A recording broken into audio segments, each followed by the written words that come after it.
Hey everybody, welcome to the Carlotta Chat with Show. I'm Carlotta, coming back on, giving you some hot topics. There's some hot topics that we need to catch up on today.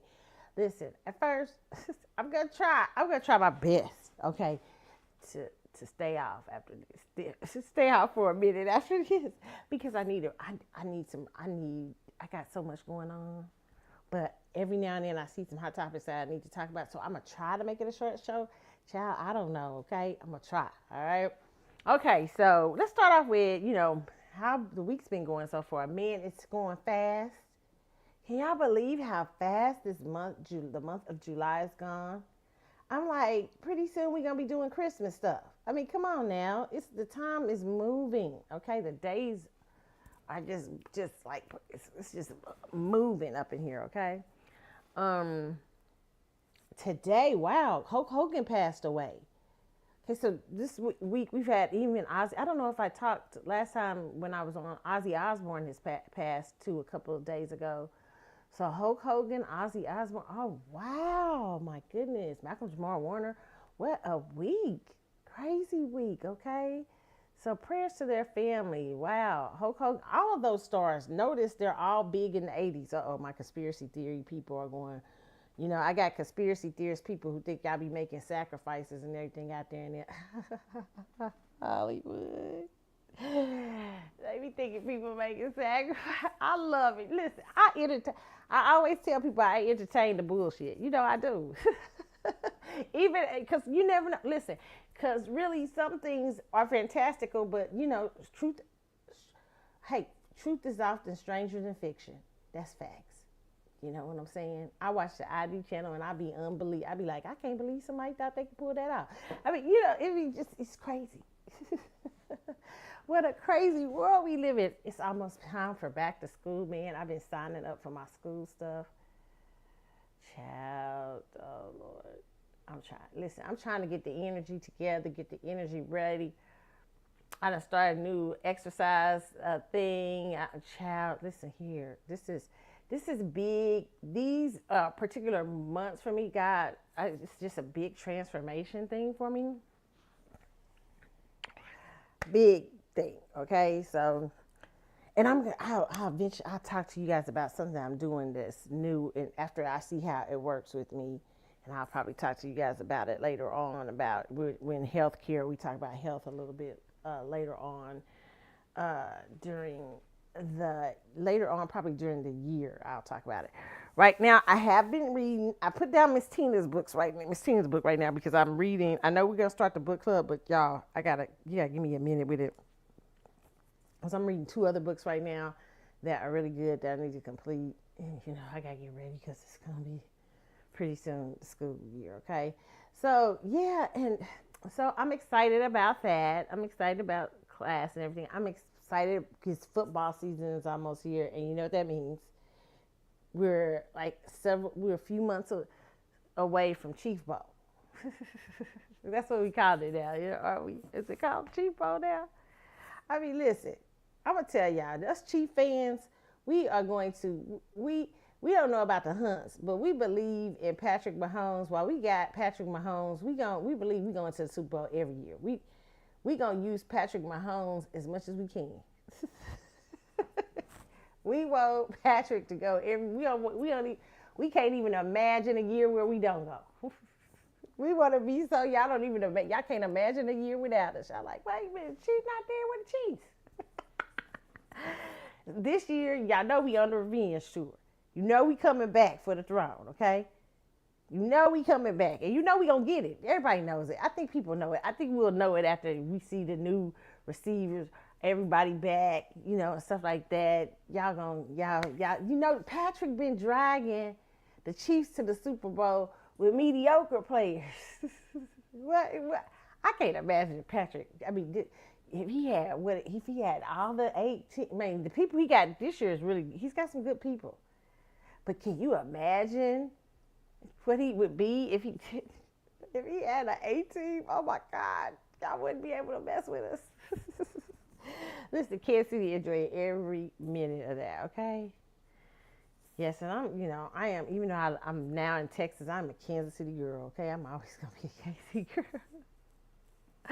Always gonna be a Kansas City girl. All right. So yeah, so I'm excited about football season and stuff like that. Yeah. Okay. So yeah. So now we got to get into some of these hot topics of the week that's happened this week. That's happening. Man, I don't even know what the. Oh, I wanted to give y'all it's a word, okay? Because I've been seeing a lot of stuff. I've been talking to people about things and stuff. We are living in such a time.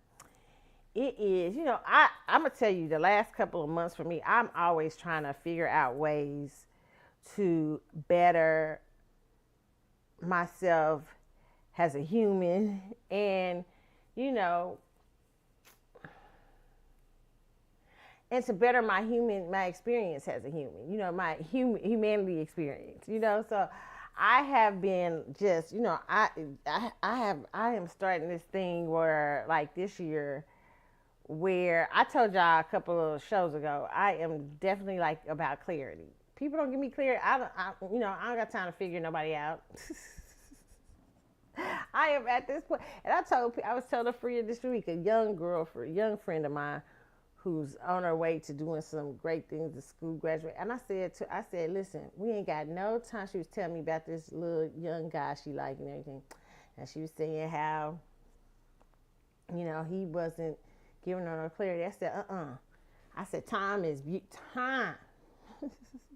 I said, you ain't got time to be figuring out nobody. You don't got time to be with people, to be playing with people. Speak your piece. Speak what you trying to say. I don't speak. I mean, you know what I'm saying? What's the deal? And she was like, yeah. I said, it doesn't even matter how. I said, because if you start letting certain things, like I was telling her, if you start trying to figure out if he's talking about you, if he's saying something to you, if you start letting that take up your time frame and all this stuff, I said, you're going to get in the habit of that shit. Don't get in the habit of that shit. If people can't come to you directly, then, you can't talk. Yeah, then I don't know what to say. That's a little thing to me. That's a little thing that women should look for. A little thing is when if a man is can't speak to you, he's lurking around you but never can speak. I'll be like, oh no. That be you. That says something. That says like, do you got guts? Do you got? Are you brave? Are you what? I mean, you know what I'm saying? It's just. Are you confident in yourself and what you present? You know what I'm saying? That's just it. That's what I tell you, young girls. And I'm telling y'all this today while I'm sharing this story of this discussion I had with her, because that's for any of us in life. I'm like that with just friendships, everything. You get in the habit of people taking up your time and you trying to figure out, well, I don't know what they mean. Should I go help? Should I go do this? Should I go that? No. If people have not made clear who they are, their intentions, what they need from you, it's not your business. Sometimes you have to figure things out, but for the most part, it is not your business to keep trying to figure out what's going on or what people will reach out to you when they need something. And yes, of course you can go and help a person and go do this and that. But I'm just saying, sometimes we spend a lot of times trying to dissect other people's needs or what they're doing or what they're this and that. And I just really noticed that from my young girlfriend, because she was trying to dissect dissect what this person was saying. And I'm like, baby, you ain't gotta die. You grown. First of all, you grown, and now you responsible for your time. Time. I said one day I was 25, the next day I'm in my 50s. It's like you don't got time to be playing with nobody. You got time. And the older you get, the more that becomes clear to you. So this week, y'all, it's a word is, if people have to it's a word is, communication is important. Having people who could communicate effectively and clearly around you is important, and creating a habit of that happening, creating a habit of those people doing that in your life, not just relationships, but your friendships, your family, and everything like that. creating a healthy habit of communication with people is also important. I remember I was in college. There was a little young guy. A guy. I was young at the time, but a guy like me in college, and I mean, he would just be lurking up by the by where I was working. I worked in a library. So he'd be lurking at the library every day, acting like he's looking for books. I'm like, what is this fool doing? I'm looking at him. And then he'd be looking at a book, looking over at me. So I'm like, okay. First I was like, is he a little stalker? What's going on around here? You know, so finally, after about a month of lurking around the bush, I was like, what is this person doing? Finally scared, timid, everything comes up to me. It's just was like, hi. I was like, hi. And he was like, but what I didn't know, he was autistic. Very good looking too, but very on the spectrum, right? And he was looking all around, looking everywhere but at me. And I realized he was autistic. And so he says, I just wanted to know your name. And I thought, how sweet is this young man? It took him a month to come over here, and we became great friends, me and him, and for a season in my life. And I remember his sister. When I came to the school, his sister said to me, she said, I want to thank you. And I said, why? She said, you have made my brother more confident. He looks us in the eye a little bit more, because I used to make him look me in the eye, even though he was on the spectrum. I used to make him, I said, I can't see. Who are you talking to? And we became great friends, and we would talk about all kind of stuff. And he'd tell me, he was awkward. That's just because he was on the spectrum. He was an awkward guy, and his communication didn't flow as well as mine did. You know what I'm saying? And I understand that, because I was an awkward, shy kid myself. So I was like, so we became cool and everything. But his sister was telling me how his personality spread, because he ended up, I think he went to some other school or something like that, special. But we would write each other often. At that time, we used to write, like, we used to write letters to each other, like letters. Y'all like letters? What's that? Yes. And so she was telling me how much more confident he had become in everything, and that was due to our friendship. And she said, and due to your kindness for talking to him. But what I was more impressed with, I told her, I said, no, actually, I said, he taught me something. I said, he taught me that no matter how nervous you are, no matter how scared you are, no matter how, and I'm still learning this lesson, no matter how, whatever you are, you still have to try. And I love that about that person. That was one of the big, very important things in my life. And it showed me about him, what he taught me is that here's a guy who's on the spectrum, but he got guts.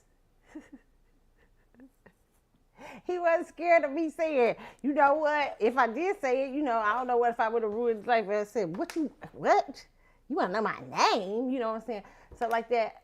Okay, but he wasn't scared of what the outcome was going to be. I mean, he stayed around there for a month before he did it.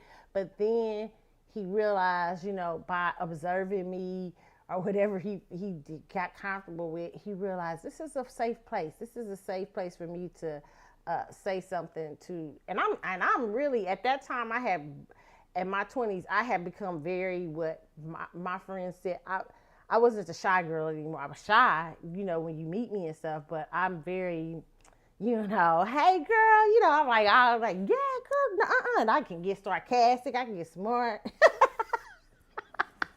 So I can be very intimidating. So it was pretty beautiful. It was, and not meaning to be, but I thought that was so powerful that this young man was not like he observed, and he said, okay, well, wait a minute, she's not what I think. And he kept, and when I realized, I was like, oh, okay. And so we gathered a friendship. But out of that friendship, there was so much growth for him. You know what I'm saying? So I'm just telling you guys this story because I had a friend this week talking about this. But what I'm just saying to you is this demand from yourself and from others healthy communication and healthy communication skills, okay? It's what helps us not have to figure out people, especially when if you're young out there and you're doing relationships now. If you're old and you're doing relationships, all right, because effective communication never stops, okay? Ineffective communication can ruin relationships. Effective communication, though, you know what I'm saying, can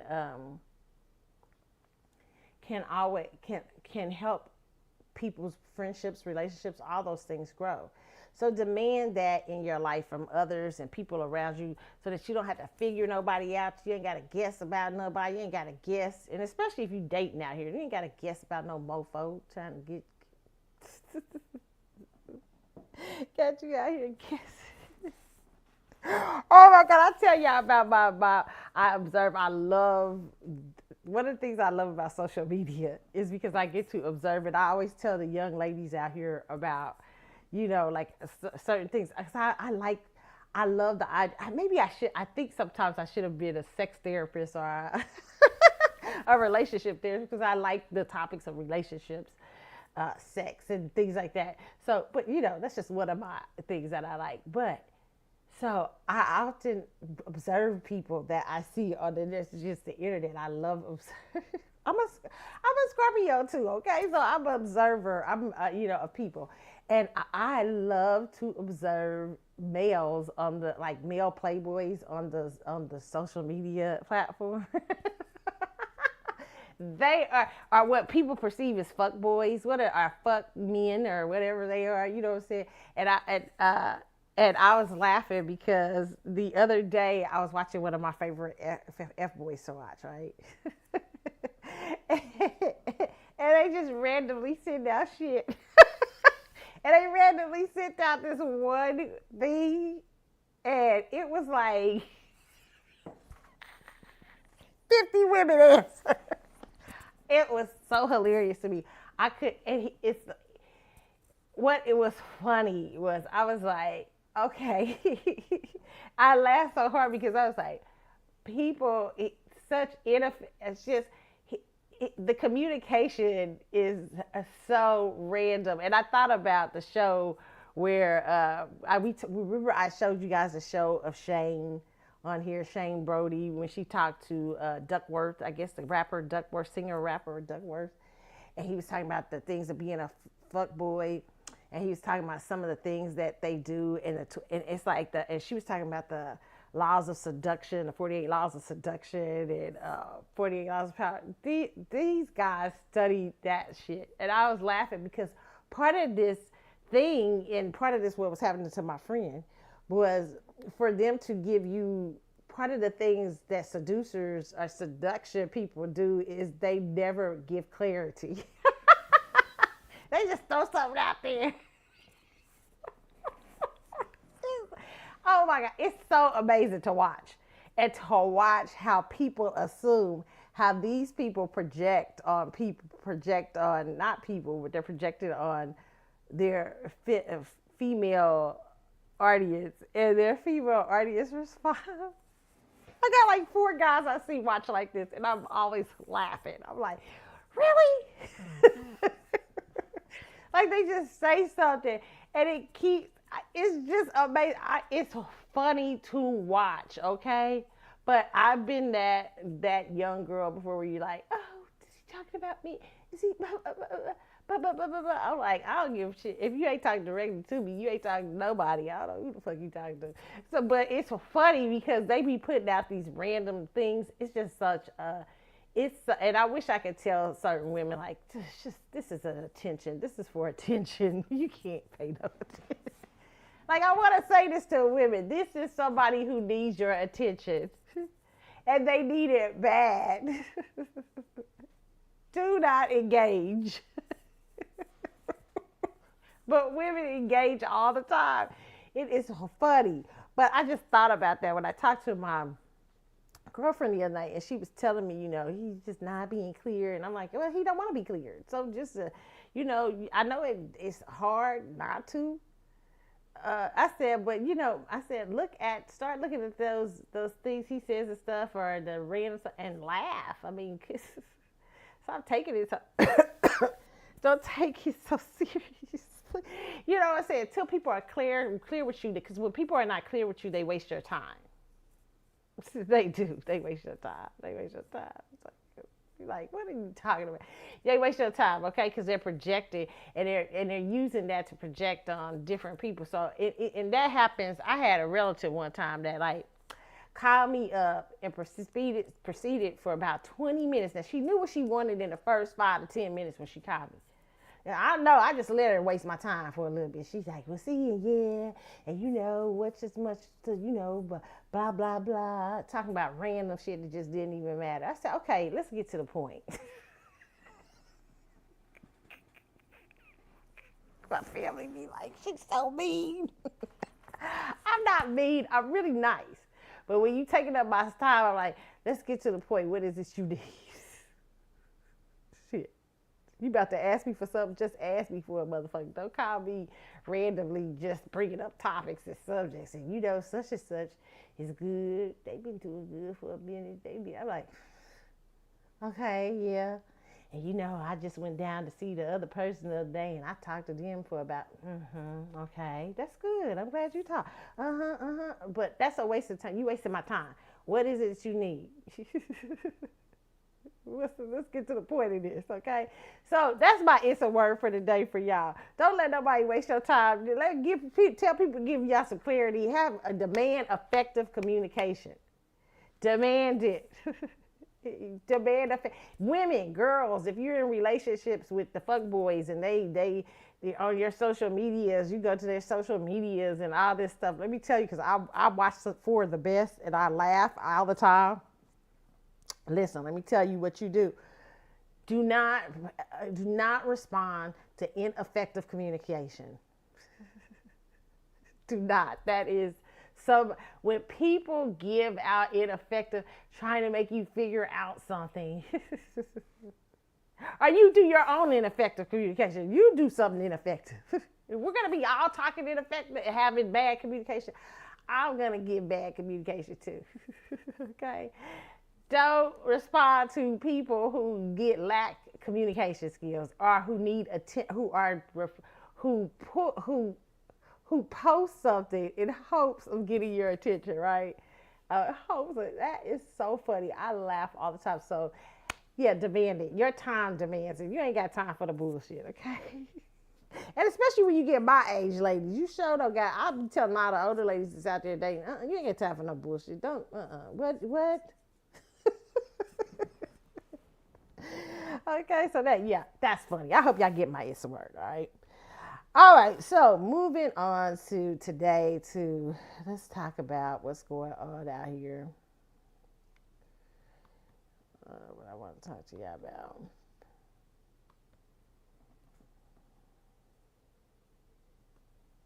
Okay, we're good.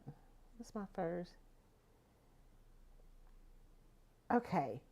Congress subpoenas Ghislaine Maxwell. So it looks like they're wanting to talk to Ghislaine. They're saying Congress subpoenas Ghislaine. Oh, let me see, make sure. Hold on, you guys. Okay. Can you guys? Okay, yeah, we're good. Okay, so it says, this is from The Independent. It says, House Oversight Committee Chair James Comer has issued a subpoena ordering Ghislaine Maxwell, an associate of Jeffrey Epstein, to testify from prison in Florida. Comer set Maxwell's deposition date for August 11 as the Trump administration faces mounting criticism over the Epstein files.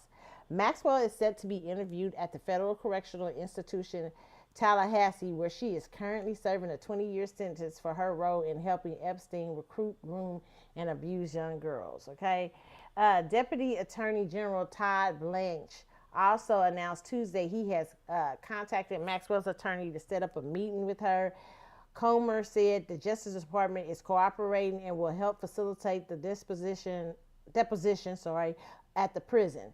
Some have called for Maxwell to testify to shed light on if any other people were involved with Epstein's action. The subpoena comes after Speaker of the House Mike Johnson questioned whether Maxwell's testimony will be truthful. If they see fit to bring in Ghislaine Maxwell for testimony, that's fine, Johnson told reporters Wednesday. I will note the obvious concern, the caveat that the chairman, Comer, and I and everyone has, that she can be counted on to tell the truth. Is she a credible witness? I mean, this is a person who's been sentenced to many, many years in prison for a terrible, unspeakable, conspiratorial acts and acts against innocent young people, he added. I mean, can we trust what she's going to say, even if she raises her hands and says that she'll testify under oath? Okay. Maxwell's attorney, David Marcus, told The Independent he understands the general concern that Congress should vet witnesses, but says Johnson's worries are unfounded in that case, okay? If Ms. Maxwell agrees to testify before Congress and not take the fifth, and that remains a big if, she would testify truthfully, as she has always said she would, and she will with Mr. Blanche, Marcus wrote. The truth should not be feared or preemptively dismissed. No previous prosecutor from the Southern District of New York or elsewhere has had the courage to meet with Ms. Maxwell and ask her these important questions. As for the congressional subpoena, Ms. Maxwell is taking it one step at a time. He added she looks forward to her meeting with the Department of Justice, and that discussion will help inform how she proceeds. Okay, first of all, I'm gonna just tell y'all the truth. I believe this is all distractions. The whole idea to tell you, and this isn't just, y'all gotta look at this. I know a lot of y'all just hate Trump and y'all just so emotional.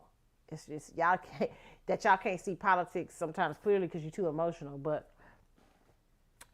I actually don't believe that this is. I believe that was all. It was Trump and them were talking about Ghislaine Maxwell releasing. That's one of the things they said. They wanted to release all the stuff on Ghislaine Maxwell. But I believe from the beginning, those things are distraction. When they get into office, they don't release them. And I don't think it's because Trump is not on the list. Trump is on the list or whatever list y'all looking for. Everybody knows that a lot of people are on a list, okay? A list. He hung around a lot of people, including some of your favorite celebrities. So I'm not saying that. I am saying that the distraction comes because you guys will be so busy watching Ghislaine Maxwell on TV. That's the new soap opera besides Diddy. And you will be failing to look at the other things that are going on in the world. I don't even know if Ghislaine Maxwell is a real character in all this. I mean, it just seems, it's all starting to seem far-fetched now. Even the testimonies of the women who was once young girls who testified about Jeffrey Epstein, I don't know what I believe because it's a lot of agents running around out here. Yes, I'm a conspiracy theory in that way, okay? Theorist in that way. I don't know. And this is not to dismiss those young ladies or to dismiss their experiences, but I have to question because we live in a deceptive, crazy world, and it's so much deception going on around this case. It's crazy. So I don't really know what we're seeing. And it does those women who had real things happen to them, it does them a disservice because it makes us question all of this, okay? So, yeah, I'm not sure what I believe anymore concerning Jeffrey Epstein. I don't know if Ghislaine Maxwell showed up in Congress, but I believe anything she had to say. Anything in terms, because I don't know if I think she was all that in it. Except that she's the fall guy they can get now. I don't know what she is. Or she's a red herring to make you think she's a part of it. And she's really not. The world is such a fucking crazy lunatic world. Okay? Including politics and politicians. The truth is probably so diabolical you couldn't even imagine. Okay? And that's what I'll say to that. that whole thing with Ghislaine Maxwell. Okay.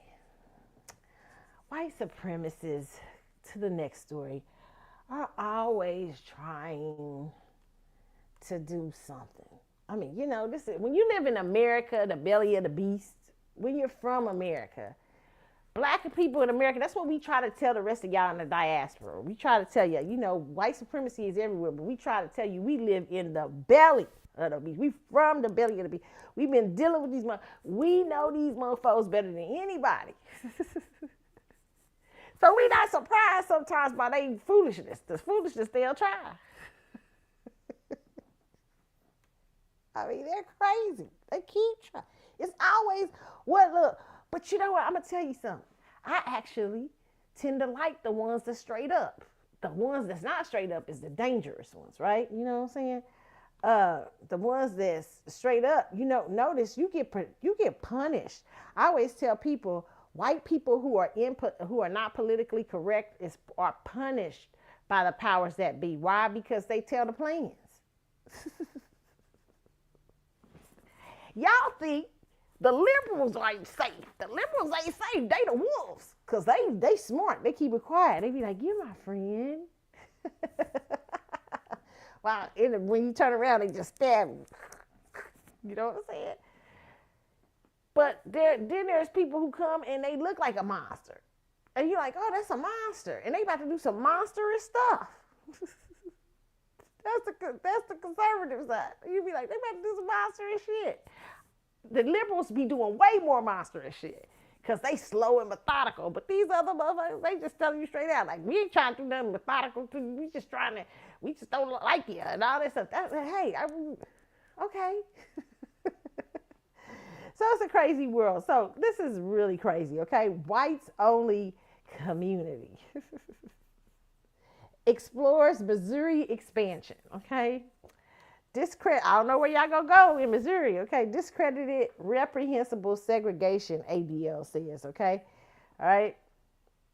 Missourians might have some closed-minded new neighbors soon because a whites-only community is thinking about expanding into the state. Okay, this is white people who are afraid.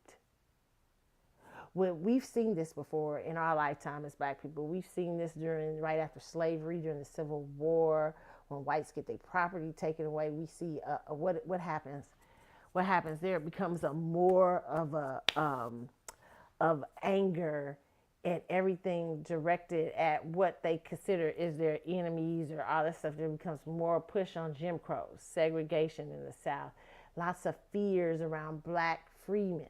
Even though they've been having black people living with them, feeding them, cooking. I love Papa when he has a joke where he talk about, he said, ain't that a trip, don't want us to live next door to him. But when we was slaves, we was living in their house.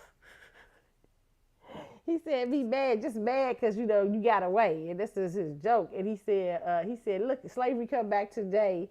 He said, they be outside talking about, come on home. Your room is just like we left it. You left it. Because the anger is with that you can't have free property. You can't have reign over another human being. I mean, it is ridiculous. They tend to, this society, not all white people, but a lot of, because the dominant society tends to get very afraid. And this kind of stuff is out of fear, okay? They says Missourians may have some close-minded neighbors soon. This is from TMZ because a whites-only community is thinking about expanding into the state.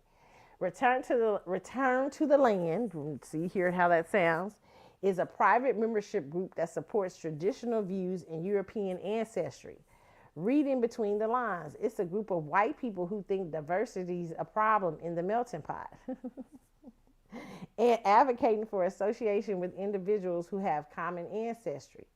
They currently have a community based in Northeast Arkansas, okay? By the way, only certain type of person with European ancestors can join. No Jewish people allowed in these communities. Of course, Jews, they wouldn't know. Listen, let me tell you something about Jewish people. Jewish people, I'm not trying to dog you. But Jewish people really,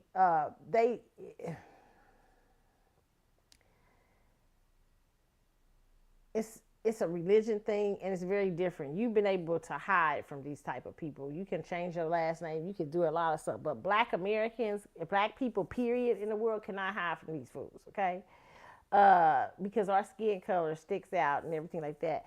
So it's a very interesting thing. Okay. And the reason they hate Jews so much is economic. There's a lot of economic stuff to that. They believe in all this stuff. Okay. But it says, the Ku Klux Klan in its heyday, the early part of the 20th century, demanded members be white, Protestant, and American born. So if you're looking for a modern update, the RTTL provides, okay? And this is, this is that fear. And this is what I said. I think when you have somebody like Donald Trump, I was talking to a friend about this the other day, and I was telling her, she was saying, you don't seem overly concerned. I said, no, I said, Donald Trump has come to do what he's supposed to do. I said, I don't get emotional about racist. I mean, they gonna do what they gonna do. I said, but here's the deal. I said, Donald Trump, if you know that he had to come in his way of power. He had to come in a certain power vacuum. He has to play a little game a little bit. He got to play to his constituents. But he expects groups like the Black Caucus, or groups like the Black, urban groups and everything to fight him. If you ever saw Apprentice, you would understand this about Donald Trump. One of the things, when you would come in the boardroom and Donald Trump be looking at you, and he'd be talking to his family, he'd be like, well, did they really say anything? They didn't tell us they had a problem. I mean, if you don't speak, what are we going to do? I mean, I don't know. Blah, blah, blah. He left so much of Donald Trump's thing was, you got to speak up. You have a responsibility to yourself and to your team to do things a certain way. Okay, and so I believe he feels the same way about the Black Caucus. The Black Caucus has become one of the weakest links in Congress. You have people like Jasmine and all this. Instead, they are not wise. All they do is hurl back and forth insults with other white supremacists in the Congress. All that you ain't got to do all that. First of all, you're not Maxine. Maxine put in the work. But you, little girl, need to put in some work. You just talk. And do stupid stuff and be doing stuff. Only thing they do for Black people is show them, like, they'll rap a song or show themselves dancing or something so they can show themselves they align. But they not doing the politics that align with Black people. And if you wise, you make friends with a Donald Trump. Even if you disagree with him, you make not friends, associations with him. You and the Black Caucus should have been held a dinner for Donald Trump. And Ben don't let them know what it was going to be. Ben don't let them know you're going to put pressure on them. You don't let them white liberals tell you to stay away and don't talk to him, and you just hurl insults from across, talk about somebody's IQ. That's a waste of fucking time, okay? You don't got to have a big IQ to be a motherfucking president. You know that, girl. Shut up. You ain't got to be an IQ, have an IQ to get where you at. These politicians, a lot of them ain't smart, okay? A lot of them done got up in there because of some dope. They up there for money. And they think you, the general public, don't understand that, okay? So all them little bitty arguments people like her are having with Donald Trump, those are nothing. That's not wielding power to put pressure on him. When, look at Dr. King and other members of Congress and the Black Caucus and stuff back in the days of Kennedy, Lyndon B. Johnson. They had meetings with them. They went up in there and talked to him, even if they wasn't getting things done. Kennedy, they had meetings with Kennedy about Selma. He hated that. He didn't want to do the march on Selma, that Selma march. Kennedy was actually very, I always tell him, wait, you know what I'm saying? But they were constantly pressuring Kennedy and pressuring Lyndon. But you didn't have to pressure Lyndon too long, because Lyndon had a plan. So, you know what I'm saying? So you can't do politics the way these fools are doing it. The new school they don't know how to wield and deal. And they so controlled by the white liberals in the Senate and the House that they just are failures now. And it's up to Black people to vote a lot of these people out, because you vote them in for a name recognition and all kind of stuff. you're going to have to let a new crew come in, a new crop come in. It's obvious that a lot of these people are corrupt and they don't have the skill set politically that it takes to be a politician. They don't have the skill set. And we as a people, then we got to address ourselves, because we don't have the I don't know if this is the right word, but the emotional fortitude, or we don't have the intelligence in our politics and stuff to deal with these people, to deal with them, and to make them, not all of us, but a lot of us don't. And we have to start, we're going to have to be wise in how we handle politics in America, especially in this coming age. If we continue as Black people to not take an active understanding of politics and how they work, and not to just befriend these people and be looking at them because they say something that's reminiscent of what your mama would say, and they like, oh, they just like my sister or something like that. Oh, that's what I'm talking about. My girl Jasmine, she be talking stuff. I be like, listen, she do be talking stupid stuff. We can't be, they are not to be connected to. I would implore all Black Americans to not be connected to politicians. They come into what I mean by not being connected is don't befriend them. You can befriend them outside of the political sphere, but don't befriend them when you're in the political sphere. They come down there, kiss your babies and stuff like that. Okay, don't let that soften you up. Excuse me, what are you going to do? This is what we need in our community. This is what we need, blah, blah, blah, blah, blah, blah, blah, blah, blah, blah. And if you can't speak to those things, and you can't stop connecting and glorifying these people like y'all did Kamala, cause y'all connect, cause you in the same. I would expect people with college degrees and stuff to be way smarter than to accept, just because she's in your sorority, to just accept her. Come on. And I'm sure there's some women that didn't do that. But oh my God. We can't do that. You can't do that when you're dealing with politicians. Politicians are some of the most dangerous people in society, and my most dangerous, powerful people in society. They can be dangerous because if left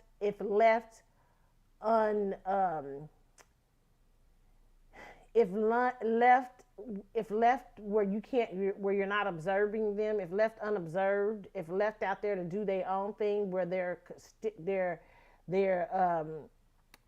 communities and stuff that put them in office are not paying attention to them and everything, they can become dangerous to you, because of, on the other side of politics is a lot of temptation,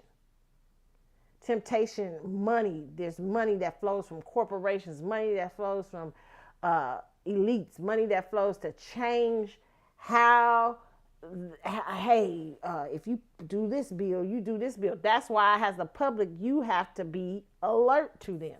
If you're not alert to them, you can't be thinking of them as your homegirl, your friend, and all that. No.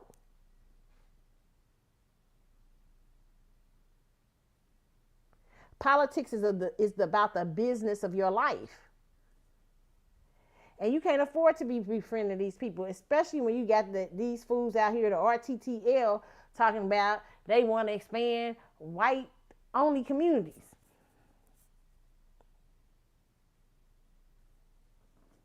Black people gonna learn, okay? The Anti-Defamation League has torn into RTTL, claiming they're trying to bring back discredited and reprehensible forms of segregation.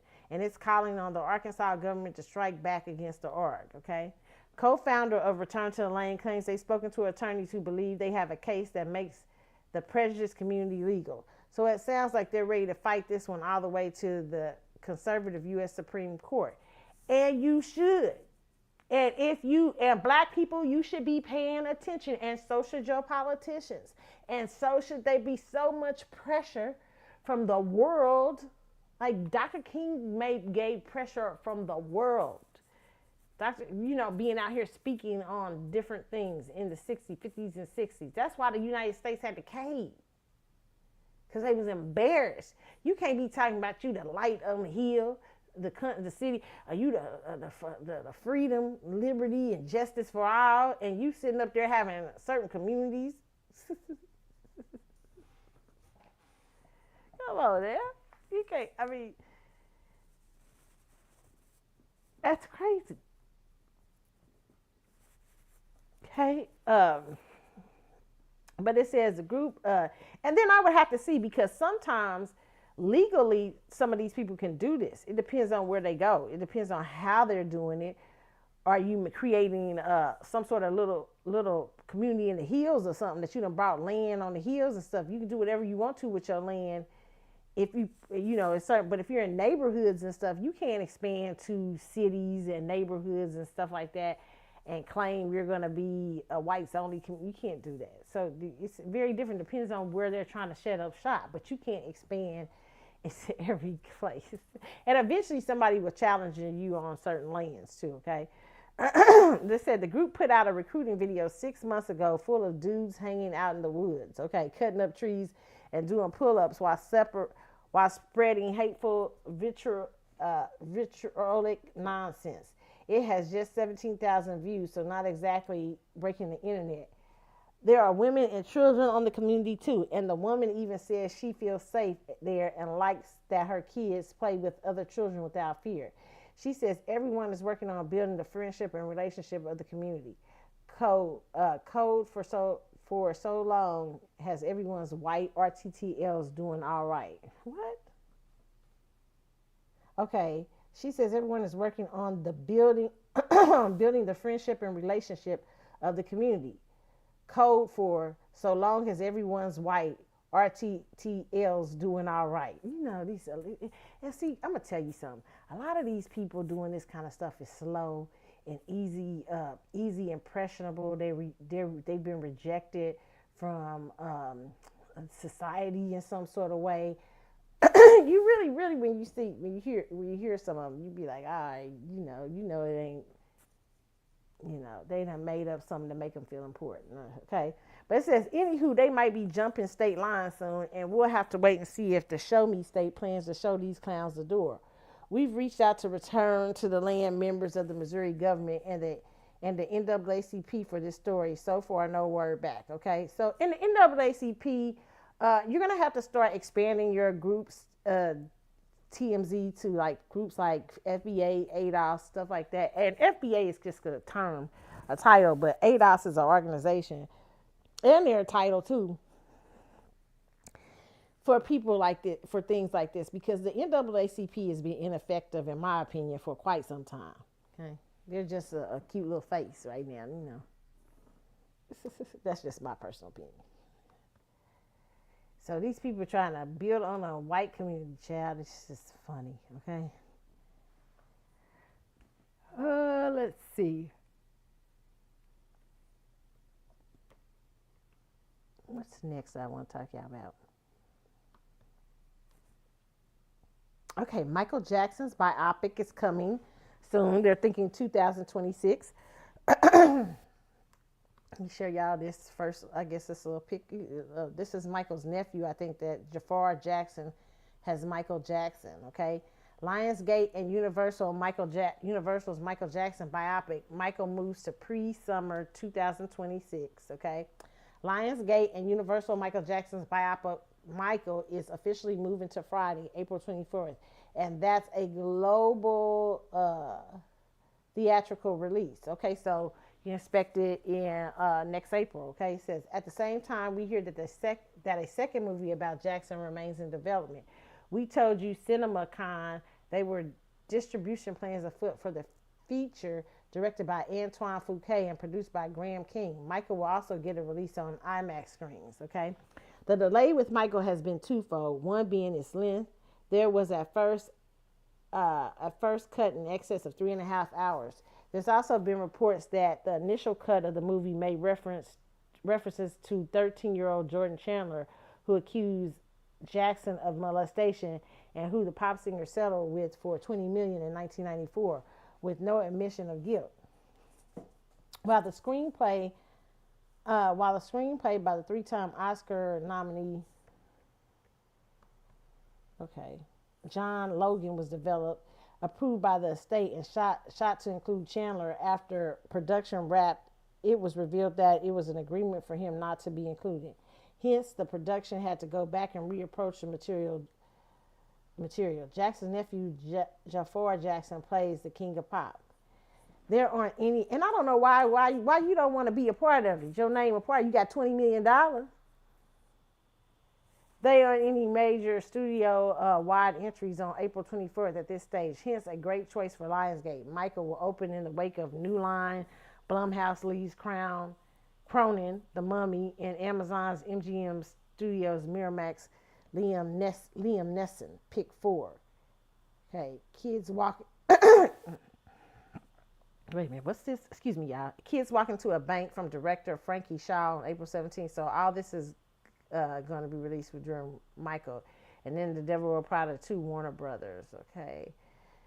This is the third time that Michael has moved. The Pic's first release date was April the 18th, 2025. Then October 3rd. Y'all should just go on and release it if y'all got it done, okay? Oscar, especially now would be a great time for it because it's not a lot of stuff at the movies. Oscar winner King's previous music biopic, Bohemian Rhapsody, won 4 Oscars and grossed over $910 million at the worldwide box office. Okay. Let me just say this. I am excited about seeing this story, Michael Jackson story. I know a lot of people are going to have some agreements, disagreements, all this stuff, but Michael Jackson is one of the most interesting. If you've ever, listen, I got a chance to dive into the Michael Jackson world years ago when we did the series on here about Michael's life. As a matter of fact, it was this show where the Michael Jackson investigators, people who were invested in Michael Jackson, that discovered Michael Jackson's will was written in a different, that Michael Jackson was in New York when his will was supposed to be written and signed in LA. They discovered that. It was the investigators that on this show, and they announced that on this show. This was years ago, okay? Years ago. Well, I know what I was doing, and we had a little show about Michael Jackson. People thought Michael Jackson was alive, and people still do.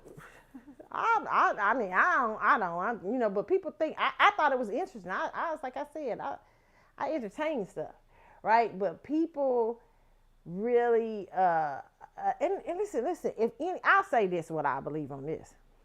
If anybody could have did that, he would have. I could totally see it. But I don't believe that's what happened. I believe Michael was murdered. But, I mean, and I don't think it was just the man who served time in jail, okay? I think it was far-reaching. But,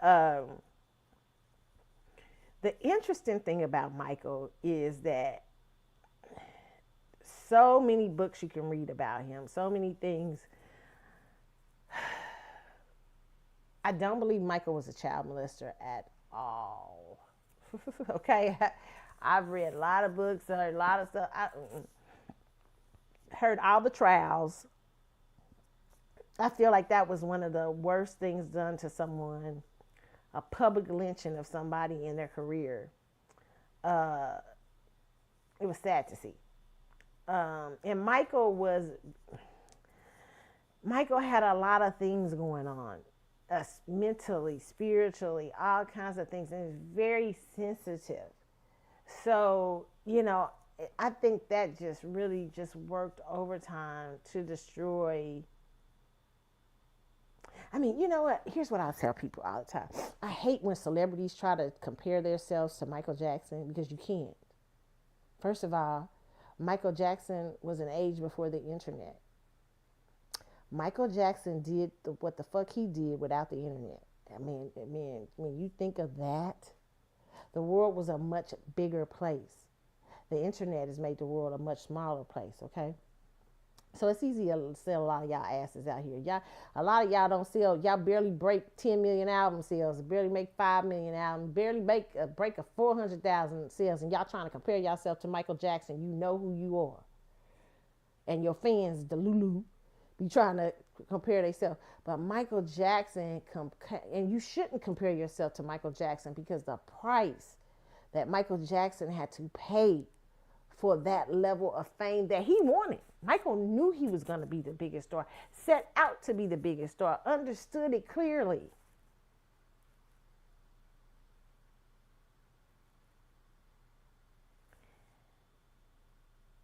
There is nothing the world has ever seen like him, and there's nothing the world will ever see again like him for quite some time. Michael, nobody has the background, the story, or the background of a Michael Jackson. Not even your favorite. And I say what I said.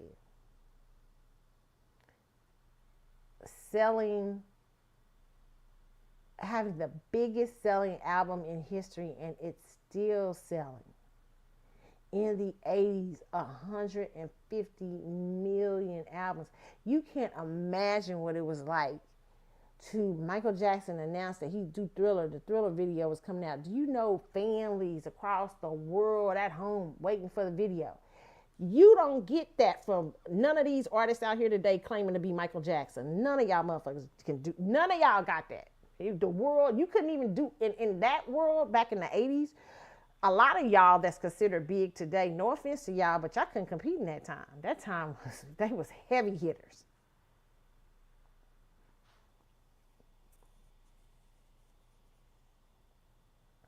No, don't compare yourself to Michael Jackson. Michael Jackson had, it's like I tell people when I was talking about October London, when he was talking about the rebirth of Marvin Gaye, I was like, don't put that. You know what I'm saying? Like, I think people carry the energy, can carry similar energy. Like I always talk Maxwell, I always call Maxwell the heir to Marvin Gaye or whatever, because Maxwell has a lot of similar energy of Marvin, not in the bad way, but he has that similar sex appeal and energetic vibe and stuff like that. But what you don't want is Marvin's life. Marvin paid the price to be Marvin Gaye. The fuck, he paid that price heavily, heavily, heavily, heavily, with his life, basically. Okay, so did Michael. Eventually, being what it cost to be Michael almost ate him up. Michael achieved all that fame alive. Like, he was alive, and he was the most famous person outside of probably one of the most famous people the world has ever seen. Now, today, your favorites are known by their names all across the world and stuff like that. But they don't have the record sales behind them. They don't have none of that. And they have the internet, which is easier. It's easier to spread out your name today. It's easier to make yourself big. It's easier to talk about streams. I mean, I can get some. What I hear some of those stories about people having phone forums and all that stuff. Do a stream, all these things, fake streams and stuff like that. Listen, streaming. And in the record company days, even they accuse them of record company stuff, buying records and stuff like that. Listen, I'm trying to tell you, you cannot compare yourself to Michael Jackson. Michael Jackson has sold one album has sold probably over 300 million albums. One album, just one. Not to mention his other records.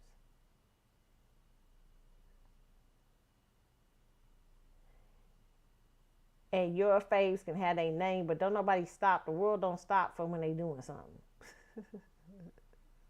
You know what I'm saying?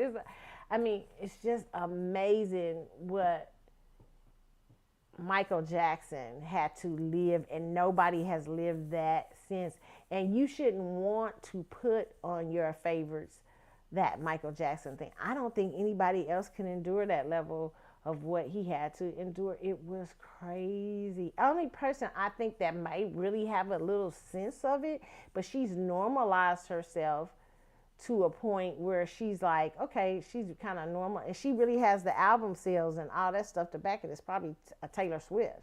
I remember Taylor Swift came outside one time, and it was a wedding, and she was at a wedding or something, and she was coming outside, and this is when I saw Taylor Swift change, in my opinion. All these people were just staring at her going up to this wedding, and you could see her looking around like she was freaked out. After that, Taylor became one of the most normal, touchable people in the public eye to me. She started to change that. Like, I don't want to get weird. I don't want this to get strange. I don't want to, because like a lot of people, a lot of celebrities, they don't even got the record sales and stuff like that. They just got the name brands, the brand and their names and stuff like that. And they have gotten so weird with fame. So weird, so strange, so out of touch.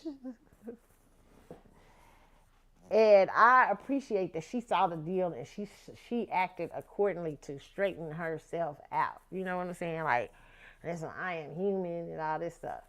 Some people work in that etherealness, and I won't say no names, but y'all probably can guess who I'm talking about. Some people like to work in this etherealness to make you think they're a god or a goddess or something like that. They're untouchable and stuff, but they're also having a not a human experience, and they're probably doing that experience without God, because you wouldn't be trying to act in an ethereal way. You would be more trying to humanize yourself.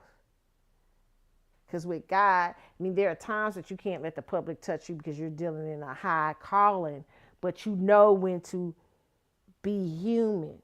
And if you're constantly living in that bubble up there, you ain't in touch with the godly side of it. I don't believe, and you're gonna eventually, it's gonna eat you up, because it's something you can't.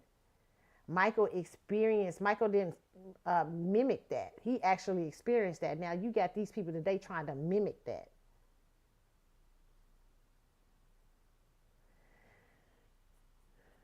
I remember at his funeral, was it Al Sharpton that said, your people like to call Michael Jackson strange or different. He said, but ain't nobody had an experience like Michael Jackson, and ain't never had one and will never will since. I mean, it was crazy. That's crazy.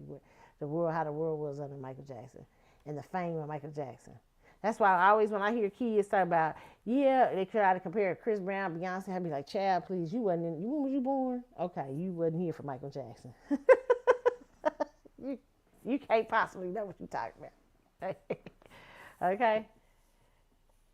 Can't possibly know. So very interested in seeing that film. I can't wait to see what that's like, what they've done with it, okay? Okay, see, rumors on the street. There's some rumors out in these streets right now saying Jay-Z's son, Ramir, alleged son, has dropped the lawsuit. Now, funny thing, I only seen this on one thing. I haven't seen this out here too much anymore about him dropping the lawsuit. Hold on. I don't know if this is a true, but this is what they're saying on Euroweb. The Euroweb is the only one I've seen this, okay? But it says, Jay-Z's finally free after 10-year paternity nightmare. Alleged son drops lawsuit, okay? It says, Ramir Satterwhite drops case against Jay-Z. Talk of secret settlement and online debate, okay? Ramir Satterwhite has officially dropped his lawsuit claiming that Jay-Z is his father. This ends as a legal fight that lasted more than 10 years. Satterwhite has long alleged that Jay-Z had a relationship with his late mother, Wanda, in the early 1990s. Jay-Z, whose real name is Sean Carter, has always denied the claims. His lawyers say the allegations are false and part of a harassment campaign. Courts have rejected the claims several times due to lack of evidence and other legal issues. Satterwhite, now 31, from Philadelphia, says his mother had a relationship with Jay-Z in 1992. At the time, Wanda Satterwhite was 16 and Jay-Z was 22. In 2010, she requested a paternity test, named Jay-Z and another man as possible fathers. The other man, Robert Graves, took a DNA test and was ruled out. Jay-Z has never agreed to take a test, which led Satterwhite to file multiple lawsuits over the years. Many were dismissed due to jurisdiction rules, timing under Pennsylvania law. Okay? Now it says it appears, so we really don't know if he's really withdrew this or not. Jay-Z attorneys have consistently restricted allegations rejected the allegations. They argued that the lawsuits were based on lies and aimed to harass the rapper. Okay, there's already been rumors that there was another girl, remember, that used to be out saying she was Jay-Z's daughter too, and she looks just like Jay-Z. She suddenly went quiet. Rumors are that he bought her a house and all this stuff, allegedly, okay? What the fuck do y'all get out of hiding kids? We know you and Beyonce's ass ain't perfect. Pull them up. I had a come to Jesus meeting with the King family. I'm about to have one with the Carter family. Bring your ass to round up. Come. Y'all so slow. They so strange. Listen here. Jay-Z. We know you was a hoe out in them streets in the 90s. The fuck you trying to act like you wasn't out here home? You wasn't hoeing allegedly in a marriage. Okay? Listen here, dude. What is you trying to prove? You trying to make only Blue Ivy and all them some sort of, what y'all supposed to look like, some little kingdom on the hill? And like y'all the king and queen, and y'all don't want, you know how kings and queens hide their illegitimate children? Is that what y'all trying to do? Stop it. Take the fucking, I believe you already took it. He must not, if the man done dropped the lawsuit, he probably got a check. Allegedly. It is dumb to deny your children. It's just dumb.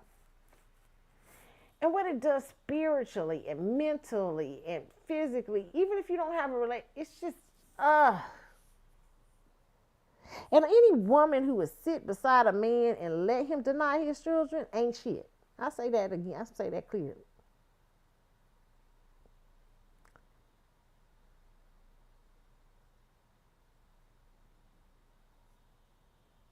Because it does nothing but affect the man. When you got energetic people out there, people who have energetically come out of your body, out there, parts of you out in the universe, you think you can't feel that? And if you ain't feeling it, it's taking something for you to not feel it. It's something you putting in place of that, and that eventually may hurt you. You know, I read a book years ago. It says how fathers act without their daughters in their lives, and or fathers respond. They was talking about a lot of times you'll see men who have children and they're estranged from them or they don't know them and stuff. They'll be heavy drinkers. They'll be doing everything to numb that they got something out there that they don't acknowledge. Or they're not an active part of their life. That does you no good. Even if you're trying to build some sort of little imaginary kingdom. For who? Who you trying to, what you and Beyonce trying to prove to? Just who y'all trying to make some imaginary kingdom for? You motherfuckers need to come out the bubble and realize that damn kingdom literally, it's almost cracked down the middle. That kingdom started cracking when Solange beat your ass in that elevator. Somebody tell the truth, Jesus. They delusional over there. They delulu. It's okay to be delulu though. This girl said today, I'm gonna play this at the end of the show about delusion, how delusion helps people. It does. It's okay to be delulu sometimes.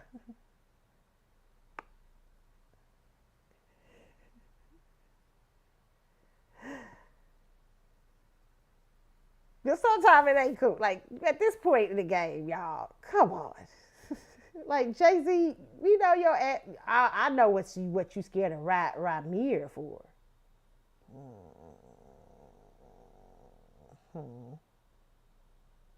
How old was that baby mama when she was messing with him?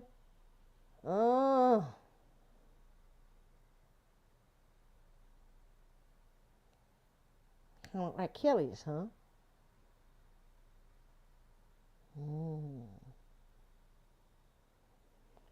Well, let me take it back, man. Shit. No wonder. And then you just got accused of that and you just got out of that? I understand. Okay, I see, Jay. I'm going to leave. I'm going to leave it alone at that point. He's like, I don't want that smoke. Because if he is your son,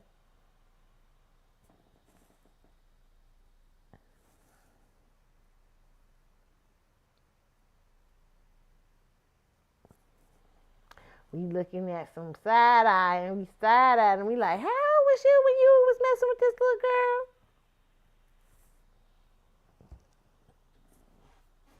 But I digress. If this is your kid claiming, let me tell you, people out in the world, if you got children, and you know, even celebrities, I hate when even celebrities be lying about the kids and be trying to hide them. I'm like, ain't no lying. You do your kids a disservice. You think they can't feel the energy of fame food? I'm hiding my children in case of, you know, I want them to be able to live regularly, normal lives. You know, they didn't choose this life. Okay. And how do you think hiding them, what do you think? Do you think that really protects them from that? There's nothing normal. They still can feel the energy of it. I always laugh about that. That's the funniest thing. People do what they want to with the kids, but I always laugh about that because I'm like, they still can feel the energy of who you are. They still got to live with your ass, okay? They still got to live with you. That's why I do love that about Jay-Z and Beyonce, that they let their kids accept it. They like, because you understand that those children do live with you. You can hide them all day, hide them all away from the paparazzi, but they see the paparazzi going after your ass. They can feel the energy of something that when they get grown, they won't know how to handle. When somebody does finally hit them, they won't know how to effectively move in it. Because you didn't teach them. I actually think when parents, I understand the fear of that. I understand the fear of how that goes. Like they say, well, I'm trying to protect my children's privacy. You can protect their privacy, but you also got to give them an understanding of what they're in. Because the energy of fame still is around. You don't shut that out because you've hid your kid's face or your people don't know how your kids look. They still understand, that kid still understands my mama something, my daddy something. And it feels like a sense of lazy rejection, kind of. Like, I don't want to put in the work. Like, no, when a child comes into your life, they are a part of your life. And children have to learn how to live. They become a part of a unit. You start teaching children in family units how to become. That's a lot of these parents ain't good at that today. I realize that, okay? Just not. This is my personal opinion. They're not good at that. Great parents effectively let children learn early on, this is not about you. This is a family unit. I'm your mom, that's your dad, and you are you, and we've welcomed you into our life, and this is the time you're in the rearing stages of us teaching you how to grow and how to become. And I know, listen, parents, I know that's a hard job, okay?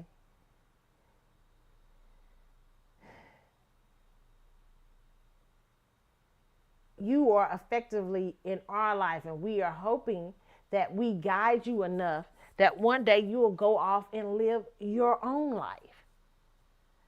But for now, you're learning to effectively live in your parents' life. And these are the lessons you will learn things from your life. They don't listen. I mean, my grandmother used to be like, girl, this is my house. What life? What you got? You ain't got no life right now. What life you got? You better life what I tell you to do. Because why? Because I wasn't old enough to understand even though my grandmother was great at teaching me how to make decisions. My grandma, I said, was very Jada Pinkish, like when I got older. I mean, starting my teenagers, like, what you think? Is that a good idea? Is that this and that? Is that this? You know what I'm saying? Always making you a decision and the consequences of those decisions be on you. But I also understood that, okay, if I wanted to do something, like, I was a little princess in my family. But because I was the only kid for a long time, right? But when my grandmother realized that I was being a little princess, my grandma was like, baby, hold on, sis. This world ain't only about you. We got lives too, little girl. What you think? We just out here, it's all about you now, huh? I be like, ain't it? No. I got shit to do. Okay. So I'm getting ready to go out and do my thing. Now, if you got something you need me to do, you better talk to me. People don't do that with their kids anymore. People make kids the center, and they really tend to sometimes make narcissists. Not all children. I'm not saying that about everybody out there. But people are not teaching children to live within a family unit at first. Your first move is into a family unit. Right? And I'm a little Scorpio, so I used to try to control. I be controlling. My grandma used to realize it. She said, this little mug is controlling us from a quiet place. I'd be like, what you mean? Like, she started really recognizing game, okay? But it's real. But that time was for me to learn. When I was under my grandparents, I was supposed to learn how to live in their world. And during the time I'm living in their world, not that they didn't acknowledge me and see who I was and help me grow so I can get prepared for my world, but they also were effectively showing me, this is the world. This is not all about you. We're a unit.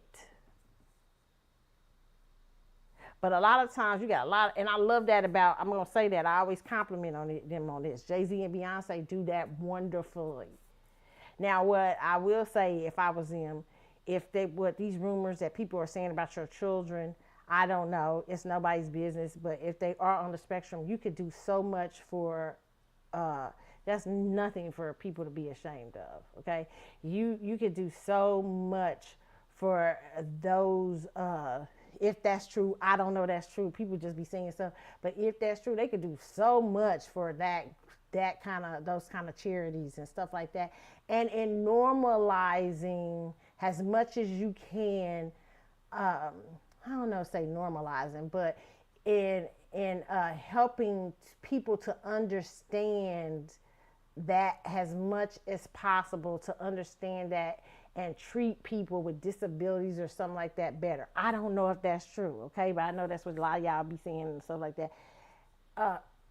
But if so, that's nothing to be scared. I think they've done a wonderful, and I will say that about them, and I don't like them like that. But I will say that they have done a wonderful, magnificent job, in my personal opinion, from what I can see. Now, I don't know how they live every day to day, but from what I can see about fame, they have worked as a unit to introduce their children into a very difficult life, and they don't try to hide it from them or pretend that they're not famous. I think people who trying to pretend they're not famous and hide their kids is delusional in a bad way, not delusional in a good way, in a bad way. Like, because your kids are gonna, when they do discover the world of fame, you pretended that they were in another family. You didn't give them the truth of their family unit. And the truth of their family unit is everybody, and you're taking away the lesson plan that God has for them. Because we all have to navigate through our family units in various ways. And overcome hurdles from those units. And so when you take away that hurdle, because you say, oh, well, kids, the famous kids, families, they haven't done very well, and they haven't done this and that. But that's not why. And even if they have, that's a hurdle that they have to learn, because that hurdle isn't going anywhere because you try to make it disappear. The energy of it is still in your world.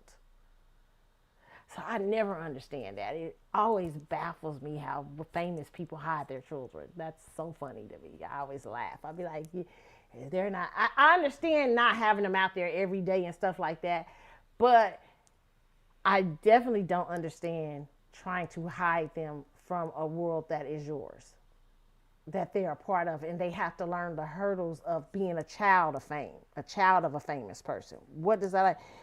Your mama is famous. So you're going to have to learn how to navigate it. And I'm here to help you and guide you as much as I can and protect you as much as I can, but it is what it is.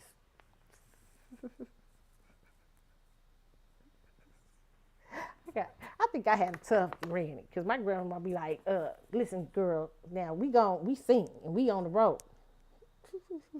We like looking at her. She talking about, now, you gonna have to learn what that means. We gonna help with help how I go. Okay, we not normal. We ain't gonna be. I'm not like the mama down the street.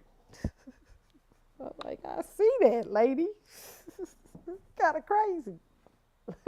Nah, that's my girl though. But it was different. So I had to, hey, and they still gave me a beautiful home and a nice home, but I also lived in their world too. And they weren't famous, but they was local famous in they little gospel circles and stuff like that. And people be like, "How your grandma?" People like, "How your mom?" Them they singing tonight, they preaching. Okay, I mean, yes, you gotta navigate. You can't. You can't hide that from children. I don't understand people doing that stuff, guiding kids. I feel like that's just you just don't want to deal with it. You just being lazy. No, is lazy the right word? I shouldn't use that word. You just being detached. You don't want to do the hard work. It's hard. Raising kids is hard. Once you make that decision to bring them into the world, like Cicely Tyson said, make it worth it for them. They gotta learn some things, and you can only do the best you can as a parent. Okay? I just don't understand it. But Jay-Z, I don't understand why Jay-Z and Jay-Z and them is hiding. If this your son, this your son. What is going on here? It's like your old ass running around still trying to hide and duck paternity tests. This little boy been out here for 20 years. Talking about for years. I'm about Jay-Z might be my daddy. I just want the test. I just want the test. And I understand famous people not wanting to give out the test if you had a bunch of people doing what Ramir was doing, but you did not. And he could say, well, I'm scared the floodgates going to open. I doubt it, because you already had one. So, unless you just out here doing the mostest, okay? But and this was before even Beyonce and stuff. It ain't got nothing to do with Beyonce.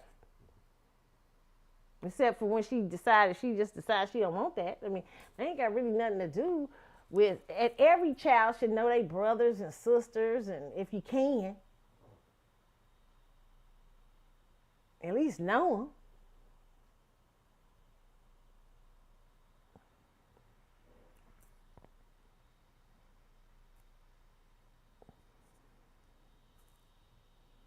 Moving on. So it seemed like he might have got a little, we don't know. He may have got a little check. We just don't know. Okay. Let me see if I can, what's the next I want to look at. Okay. They talking about the reason Will Smith, Tasha K just talked about this the other day on her show, but Radar Online is saying Will Smith money woes revealed. Hollywood outcast struggling to maintain properties has $400 million fortune dwindles. Okay, listen, I don't know if this is true. This is from RadarOnline.com, but let me just say this, okay? I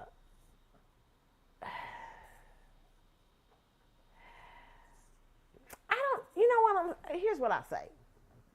They could be. I don't know. This may be, Will and Jada may be, let me put it up here, which I said Will and Jada. That's Ramir. Hold on, let me put up the article about Will and Jada. Is that it? Radar? Okay, is that a picture of Will? All right. This is from RadarOnline.com. It says Mary stars Will Smith and Jada Pinkett Smith have been downsizing their enormous property holdings, but insiders said the Bad Boy star is struggling to foot the massive upkeep costs that are burning a major hole in his $400 million bank account as his career dwindles. Okay, listen, I don't know if we. Can I just say this? No, let me finish reading this article, and then I'm gonna say what I think about Will. Sources said the troubled couple listed a Woodland Hills home in March for $2 million and previously sold a 5-bedroom Maryland mansion for $795,000 before his notorious 2022 slap of comic Chris Rock badly damaged Will's movie career. But it's barely helping, okay? I said they're spending an absolute fortune maintaining the rest of their properties, and somewhere down the road, it's all going to fall to pieces, said the insiders. As rich as Will is, it's getting harder to keep up with the enormous bills, especially with them not living together. Sources said Will is living at a sprawling 45 million, 150-acre ranch in Calabasas, while Jada is in the house down the street. Things are still not resolved between them, and it's looking more and more that they'll make a permanent split, but he's still on the hook for all the expenses, noted the insider. Ever since Slapgate, it's been a stream of money pouring out and very little coming in, okay? Let me just say this about this Will and Jada, okay? Because they both have written books and all these things right now and stuff like that.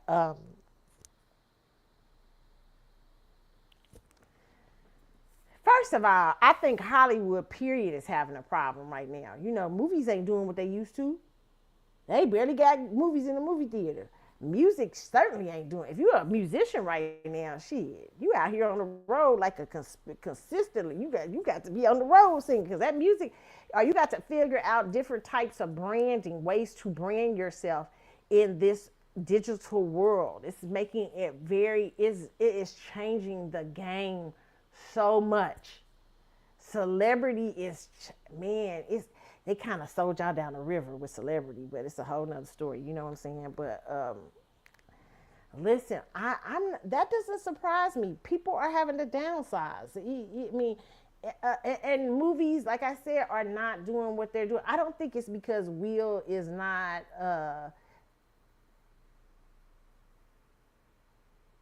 Is not still wanted in Hollywood. I don't believe that. I don't believe that.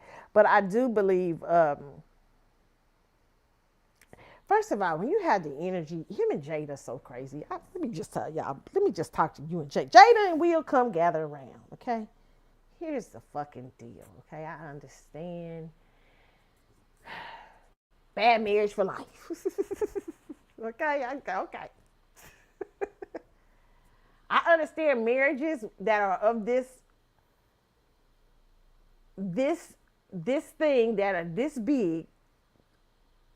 It's hard to get out of. It's not. They businesses are intertwined. Okay, and y'all think Jada ain't got no business, but Jada got a lot of shit up in there. Okay, so them together, regular marriages are hard, but so you know you have to take your time unwinding the business side. It takes time. Unwinding all that. That's why they said shit. Damn that. We ain't getting married. We just do bad marriage for life. Okay, but I personally think if you don't like each other anymore, I know marriages take time to get out of, they take time to move into, and it takes time to make these decisions, especially when you've been together as long as Will and Jada. You may be at the understanding that this is not the relationship that it was.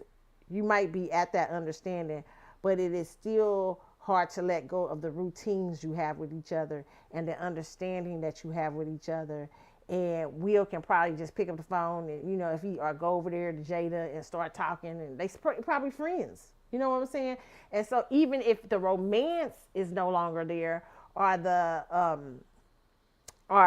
things going on, there are still parts of the partnership that exist that may be very hard to untangle yourself from, right? And that takes a while for people to come to understand or come to get to each other. But to stay in this shit is probably going to hurt you guys. Like, to keep doing it and knowing that you don't like each other. Knowing that, I mean, I understand it's going to take some time because they've been together for so many years. And marriages go through phases. They go through phases of people not liking. Like when Michelle Obama said she didn't like Barack for 10 years, I believe her. That's a lot of people don't. A lot of people don't last that though. Most people do. But Michelle and Barack are in a political marriage, as I said before, and those marriages are different. Those marriages are based, in my opinion, on power. As long as the power is there, we don't go nowhere. We got marriage based on motherfucking power is the most important thing, not love. Now, Will and Jada, it's a little bit of the same too. It's our business, our branding, everything is a part of this. And in regular life, people got brands. What did you think? You can laugh at it, but it's what people do. And so people have to take their time untangling themselves out of these relationships. But I do believe that can affect you low key. Like if him and Jada it could affect you emotionally in getting work and seeing how to brand yourself newly and seeing this particular thing and seeing how this works and especially if you're having other people that you're holding at a distance, if you both are dating other people. Now, if you motherfuckers has started dating other people and you still in a marriage, now that shit, it's time to let go. Like, we got motherfuckers out there and y'all be you got your perpetual side chick. Like Jada said, I will be on one end of the house and he will be on the other end, but we ain't going nowhere. That's crazy.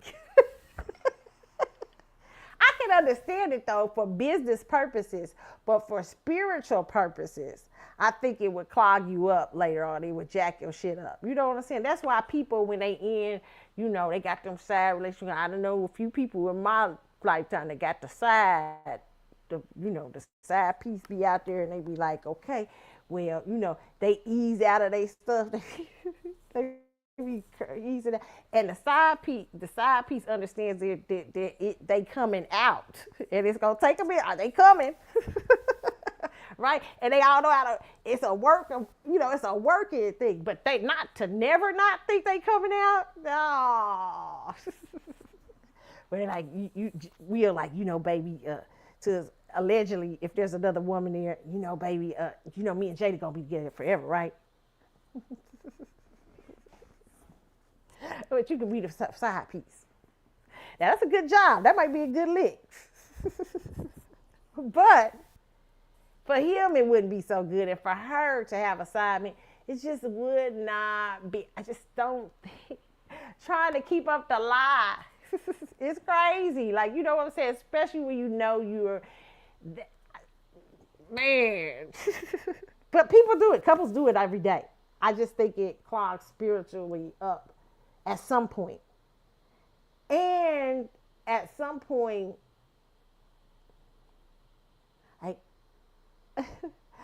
I be telling y'all people's business. Okay, like I had a person I knew.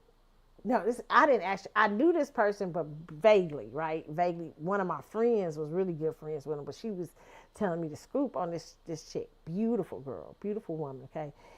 In a relationship, in a marriage, okay? And so she started, the marriage wasn't going well, whatever, stuff like that. So she was messing with somebody, and, it was a different, they had a little with it. But so she had a lot of shit like intertwined or something, my friend said, in her marriage and stuff like that. Well, the other person was like, shit, like, how can I assist you? Because I don't know what to do at this point. And, there's a lot of shit to go down with people in marriage. People be doing some wild shit to get out of their marriage. Okay, so, but he really, like, I think he bought her a condo. It was crazy shit. It was crazy. But she got out that shit, right? And she's still with the dude, okay, I think. But I think people have to, if you're at these crossroads that Will and Jada are at, it is going to affect your coin if you stay together and you're miserable. Gotta affect you can try it not to affect your coin. Okay, the way you do that, if you don't be miserable, okay, you gotta stay in it for a while, and you like, damn, I'm ready to get it. Yeah, but you can't leave right yet. the world is looking. Yo, you ain't into, you ain't you ain't messed up. You know what I'm saying? You can't leave, right? Okay, well, you're gonna have to find a way to bring joy, produce joy in that, because if you don't, it's gonna start eating at everything. And usually, and here's another thing I'll say: they may look like they're going through their finances are going bad, but that may be because they're preparing for a divorce. So that may be the selling off of the properties. It might not be because they're having financial problems. It may be because they're preparing to separate their assets, and that for them would have to. That's going to take a lot. You know what I'm saying? They've been a strong. Almost, how long have they been married? 20 some years. Yeah, and they're a brand to the public. Whether y'all like Jada or not, y'all, it's a brand it's their brand to the public. And yeah, so I don't know if it's necessarily if they are having financial problems. I say, hey, decide what you and Jada want to do,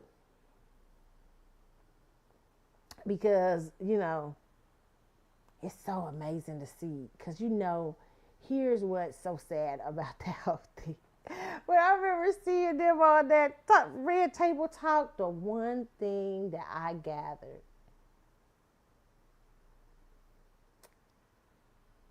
Will loves that woman. For the next woman, he gonna be brave and put on a face, and because he go try to divorce and do whatever he can. Now, Jada's a G. So I don't know. Jada, you can't flex. She don't flex too much. I mean, Jada, listen, I feel like Will was a great decision for Jada. Okay? Listen, let me explain. Okay? Let me explain before I say I don't want to say too much. This is just Carlotta Theory 101. Okay?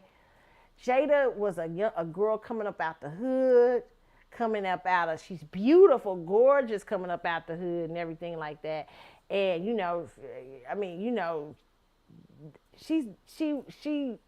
she manages to get herself in Hollywood, but her family background is so. Will comes from a different place, even though his family background is a little messed up. But Will is still from more of a middle class, stable family, but his family background is a little messed up too.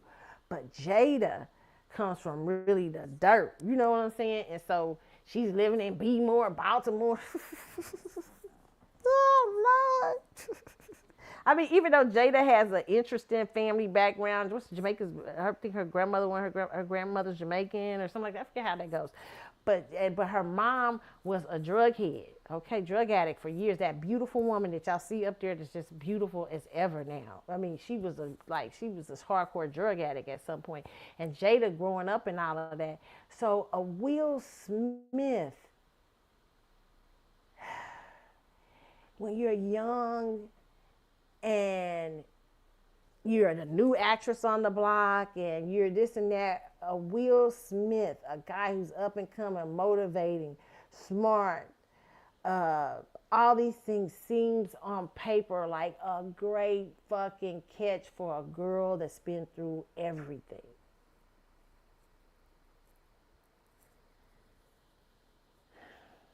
It's like you, if you read Jada's books, she was clear about some things. I know y'all like to say she was fucking around with Tupac, but I don't believe she was at all. I believe she was just his friend. Because I had friendships with people like that when I was a young girl. I really believe that. But if she's not, maybe she lied or something. I believe she cared about Tupac. That's probably her type. But I believe that Tupac was a bad choice. She knew this is a fucking bad choice. I'm not fucking up my life with Tupac's ass. Right? You know what I'm saying? Tupac out here arguing with the East Coast, West Coast shit. I ain't doing none of that. I'm always going to be your friend. I'm always going to love you. But motherfucker, I am not. I am not going to deal with your ass. You not going to mess my shit up. She's a Virgo. I think she's a triple Virgo. Virgo moon, Virgo sun. Virgo rising, I think. I'm not sure. She's got a stellium in Virgo. So she's very practical. Okay, she's very practical. Even if she loved Tupac, she's in love with Tupac. She's like, my life. See, Will is a practical love, I think, for her. Will is a fucking, this is a man who definitely loves her more than she loves him. And that's how you, sometimes people have to get men, because men will be out here playing. See, Tupac loved Jada. He was enthralled with Jada. He was like, oh, that's my, writing poems about Jada's ass and all that shit. But that's because Jada didn't let his ass touch her. Jada didn't go for the bullshit. The moment that if Jada would have ever probably fell into a relation with Tupac probably would have not treated her worth shit. He would have probably dogged her out. And then they would change the dynamics of their friendship, the dynamics of that beautiful thing they had together, chemistry and stuff. She didn't want to ruin it because she knew, you're not gonna treat me right. You ain't mature enough. But here I got a person that is mature, that is ready to get married, ready to have some children. I can settle in my life and stuff like that. You know what I'm saying? So I think that was how the Will Smith choice was made. Okay. I believe Will said he always had a thing for Jada. He said actually when he went to go meet, he was trying to meet Jada when he met his first wife, that Simbino girl, the first wife, and Jada, because Jada wouldn't just show up or something like that. But he said later on, here's this is wow, it's a powerful story. He talked about it, I think, on the Red Table Talks. But he said that he was at a party and his marriage wasn't going so well and stuff like that, and Jada was there. And he said him and Jada went out, it was somewhere on a forum, I don't know if it was a forum or something. He said they went out and sat on this thing or wagon, something he was saying, I can't remember what he said. He said, and they talked for hours and hours, and he said he knew. He's like, I'm in love. This is a girl. I'm in love with this girl. This girl is everything to me, Now, sidebar, if you ever hear Marlon Wayans talk about Jada Pinkett, have you ever heard the comedy show that Marlon Wayans talks about Jada was that it girl in the 90s for everybody? Like he was talking about everybody had a crush on her. She was spiritual. She's smart. She this and that. Talking about you go in Jada's house. He said when he heard about Will, he said he was mad because he had a crush on Jada. He said a lot of men did. Jada is very charismatic. She's spiritual. She's smart.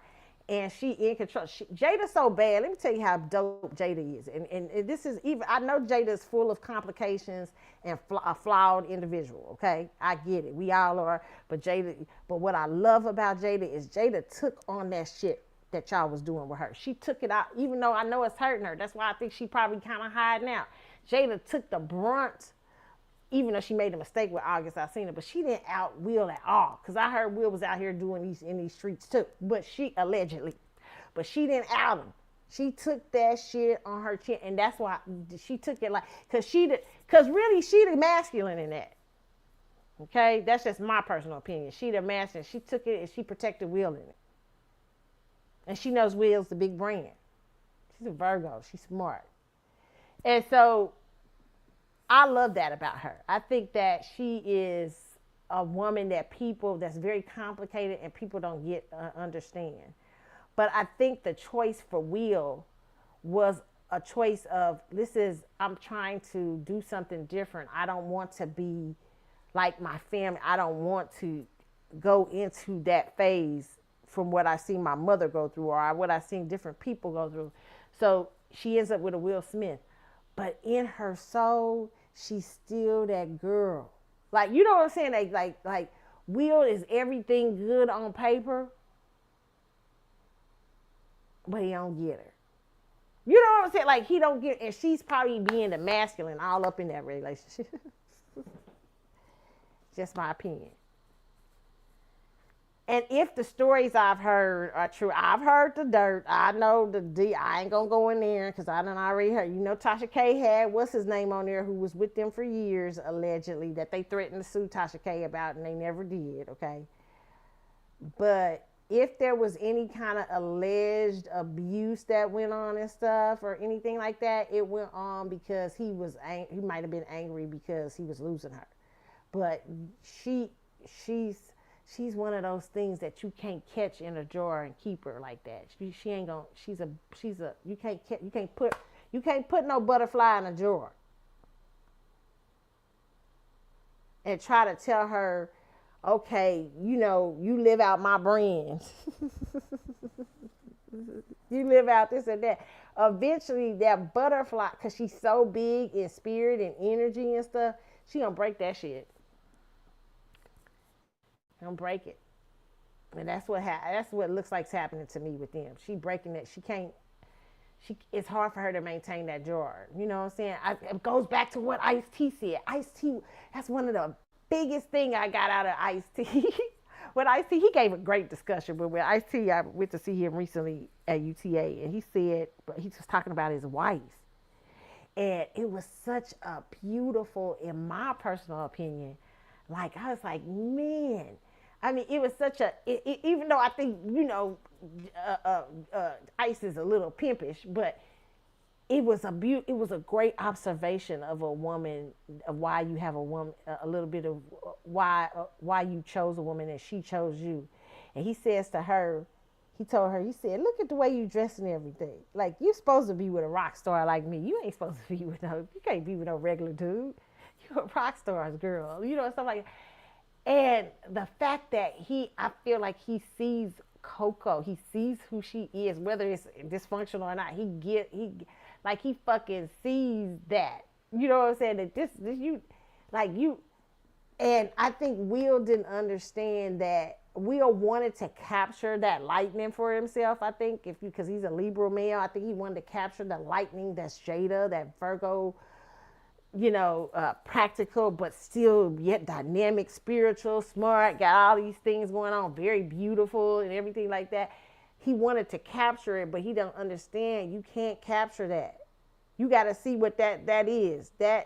And really, Jada tried to do that because it looked like it was the more stable thing. She's looking for stability, but it's unfortunate that she felt like she couldn't find a guy that was similar as a Tupac, but had the stability for her, but had that for her and stuff like that. And I think that may over the years have been a thing for her. Okay.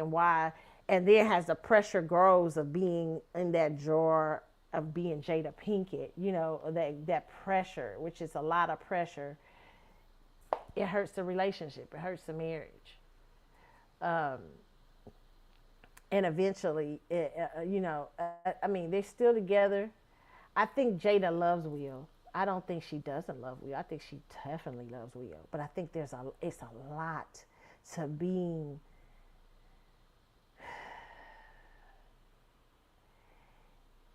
it's a lot to be with a butterfly. And she knows that. And I think over the years, trying not to be that butterfly, trying to be, when you try not to be a butterfly, you trying to be, let's say, that's why I always said about, what's the people's name? I said about, what's the dude's name? When I was talking about Prince Harry, I said they had him in the chicken coop when Oprah was interviewing him. I said, look, the prince is in the chicken coop.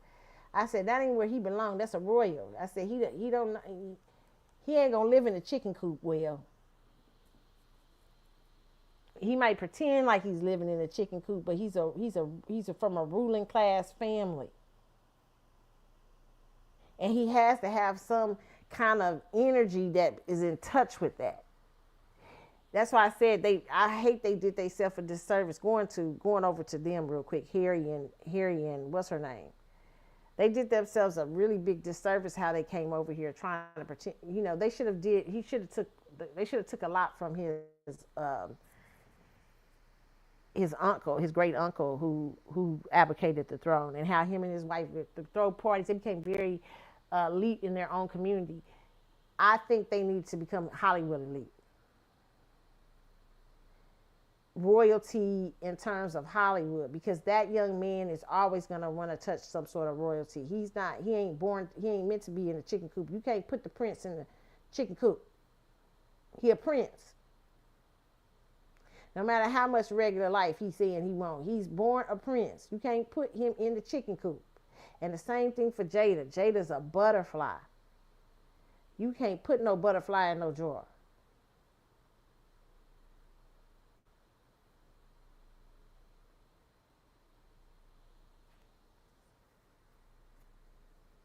That means you can't put a butterfly into the role of what you think that best.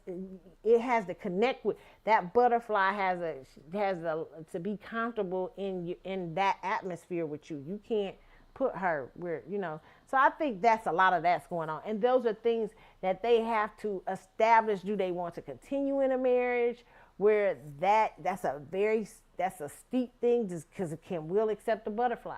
Meaning, I don't mean you should keep open marriage and all that. That's not what I'm saying. I'm saying that can you, because all she's doing with that is the relationship. If that's true, a lot of the open stuff is expand being a butterfly. That's all that's the only time she gets to express and expressing it in a bad way. You know what I'm saying? But if you learn to express it within the confines of that relationship and marriage, and there's no jealousy and letting her be free to fly around and be a butterfly, and not fly around the hoe. I'm just saying fly around and be a butterfly, and you be able accepting of that, then perhaps they can make it. Perhaps they can go another round.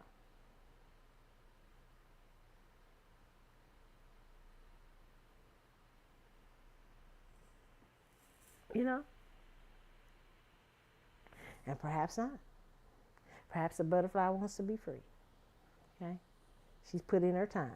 All right. So who knows? We'll see how that goes, okay? What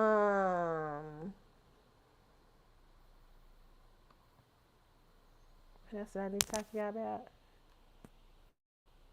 Oh, it was so sad, the news about Malcolm Jamal Warner, and they were saying he was swimming with his 8-year-old daughter at the time. She was rescued, and they rescued Malcolm, but he was, by then they tried, and he just didn't make it. Oh my God, that's just so sad. Okay, so just a very sad situation, and our prayers for his family.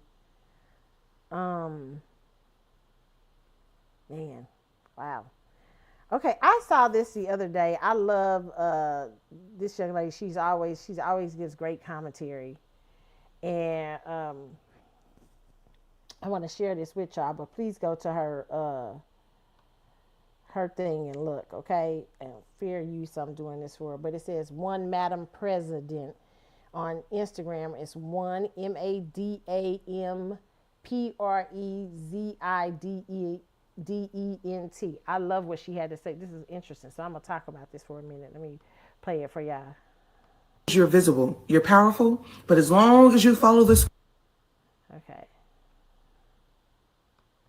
No, I have figured it out. They didn't just sell us dreams of fame. They sold us control disguised as opportunity. Look around. Most wealthy Black people in this country are also famous. And that's not by accident. That's by design. Because fame is the most powerful leash they've ever invented. You're rich, but as long as you're visible, you're powerful, but as long as you follow the script, our fame is tied to control. You're allowed to shine as long as you don't disrupt the system that gave you the light. Now, if you step out of line, say the wrong thing, do the wrong deal, suddenly the spotlight shuts off, and so does the income. Did he? It's a surveillance. It's a system built on surveillance. Because they don't just want you to have wealth, they want to monitor how you use it. Meanwhile, the wealthiest people in America, they're not famous at all. You've never heard of the men who own the electrical grids or the construction empires or the private shipping companies that move billions around the world. We don't teach that in high school. We don't talk about that in high school. We don't glamorize owning utility companies or running an architectural firm. But every building you've ever stepped into started with an architect. Every stadium, school, hospital, home required construction crews, electricians, and engineers. We don't even compete in those industries because we've never been invited into those conversations. Instead, we're chasing clout. While they're building infrastructure, still, we're going viral while they're going invisible and getting wealthier by the hour. It's not that we don't have the talent. It's that we've been funneled, distracted, sold a dream that keeps us running while somebody else is cashing in. Fame is not freedom. Fame is the illusion of the real power. It's probably wearing steel-toe boots not the red carpet. I'm Madam President with a Z, and I'm 100% politically incorrect. No, I think I figured it out. No, I have figured it out. They didn't just sell us dreams of fame. Okay. Yeah, they spend a lot of time programming black children to be because a lot of black kids are very talented. Black, especially black American kids growing up in the church and stuff like that. We're very creative people. We are creative people, and a lot of that industry has made a lot of money on our creativeness, and a lot of times we have went into that. Like she said, fame is and she says, and this is one Madam Prez with the Z, president. Okay, so go check her out. But she says, has a kid what they want to be, and you'll hear famous. But fame is the bait. The trap is being discovered, then discarded. The cycle ain't random, it's designed. This convo isn't for the elementary minded, it's for the builders, thinkers, executors.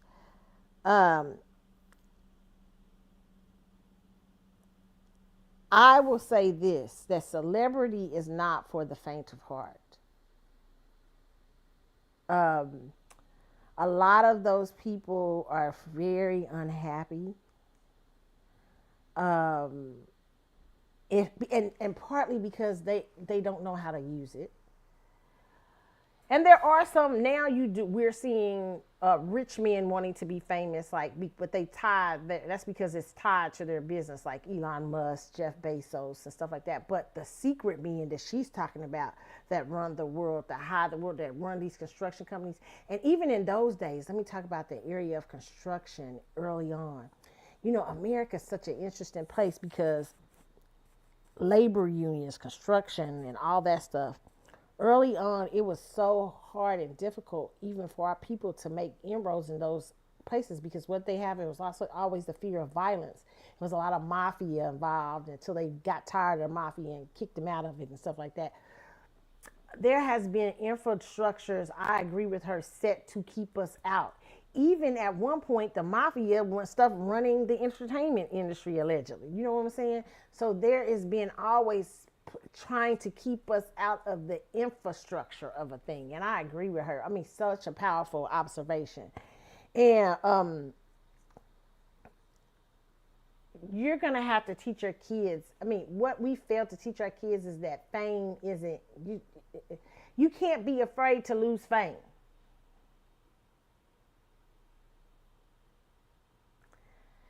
The freedom is in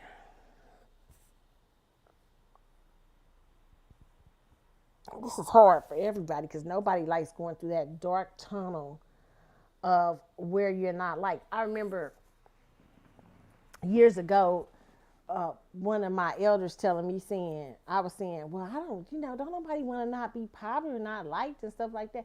And she was like, the prophets in the Bible, didn't nobody like them, but they was there to do God's bidding. I said, you right, let me shut up. The people didn't want to hear them telling that God was getting ready to do this, and God, they wanted to hear good things. They wanted to keep their ears itching, and stuff like that. The old folks would tell you that. They say the prophets wasn't like,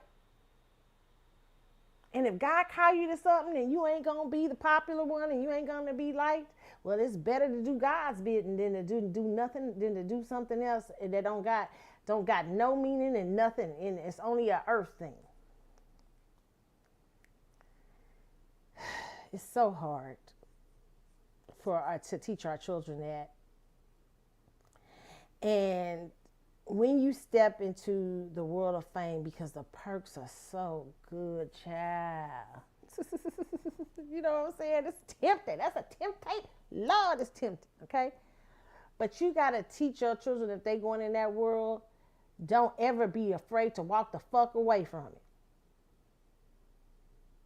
And don't get entangled up with the devil.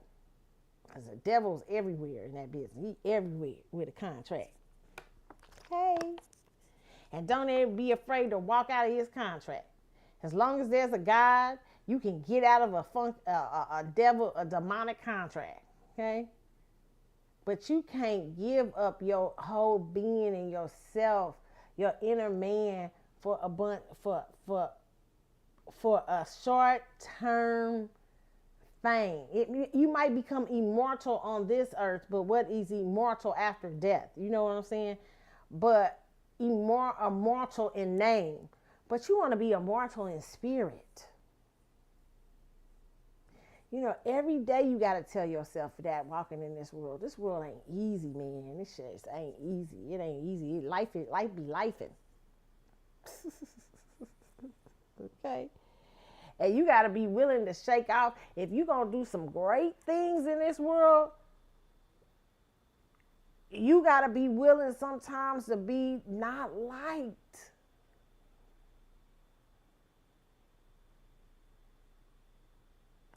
Now, yesterday I saw something, this sidebar, okay? I ain't seeing this because some people going to start thinking that me. Okay, that doesn't mean you don't do things that, you know, sometimes, I mean, I'm not saying to not have emotional intelligence and be cognizant of how people, you know, of how people operate in the world and stuff like that, being polite, cordial, kind, and everything like that. I'm not talking about that, okay? I saw something the other day and I was like, I was looking at the person, I was like, did I even think about that? But sometimes it's because we lack a sense of emotional intelligence and stuff like that in the world that we think, you know, we don't sometimes understand the world around us. You have to be very observant of the world around you. That's not what I'm saying. I am saying that in order to do something in this world, you can be liked, you can be well loved, but you can't be afraid to do things that may not make you not liked. You know, you might say, hey, I'm choosing not to be,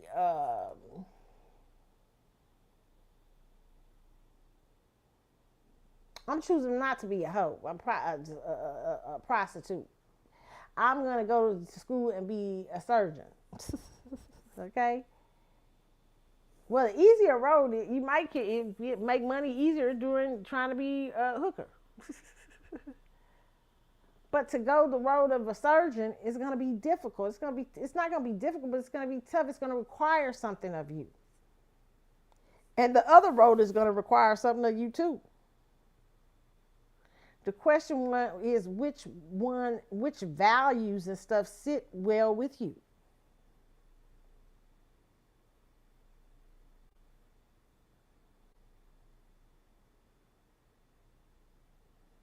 That's why I always say fame is not for the faint of heart.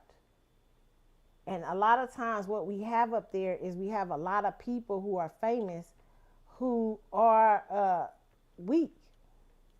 And they need more people up there who are famous who can walk away from it.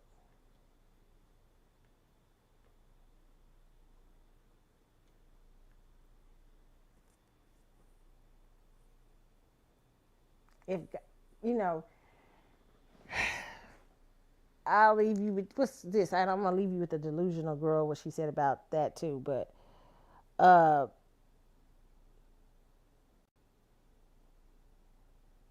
it's a song I used to love by the Williams Brothers, that a house without God. What is it? What is this? It's something about vain. They that labor in vain. They that do anything you do outside of God is you laboring in vain. Okay.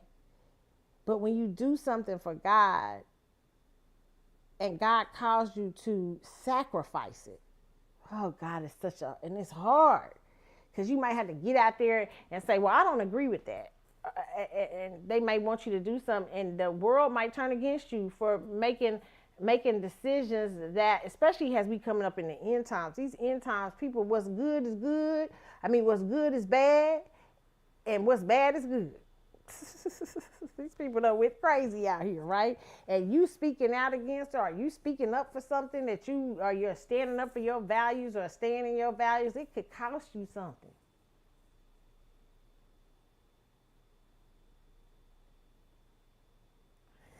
The main thing is to maintain peace of mind and your soul. If your soul you ain't got no soul, you know what I'm saying? Just maintain. Yeah.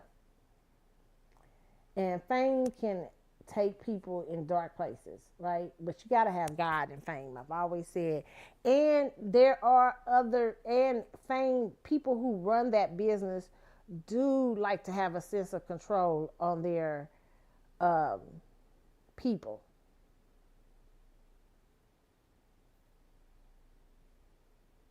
But never let money control you, because that's what's controlling you. It's not really them. Money's controlling you and the need to be liked.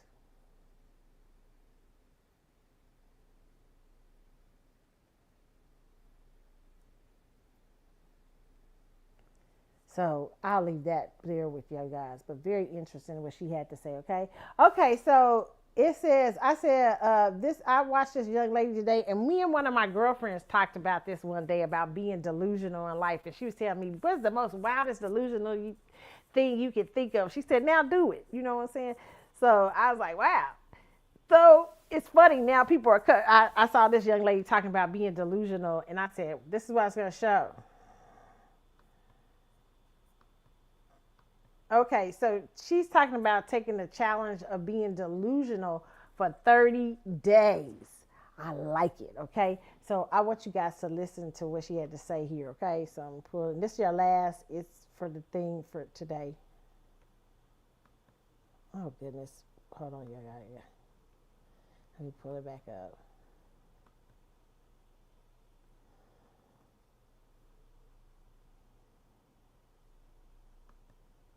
Did I get it right? Hold on, I'm not getting it right. Oops, hold on, I gotta stop. A year ago today, I did a 30-day Delulu Okay, here we go.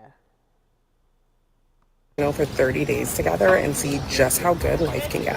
A year ago today, I did a 30-day Delulu sprint where I was absolutely delusional about my goals and did 10 things every single day that put me in the embodiment, the identity of the version of me who already is, has, and does everything I can possibly desire. My up level in those 30 days didn't make logical sense. I made the most money in my business that year.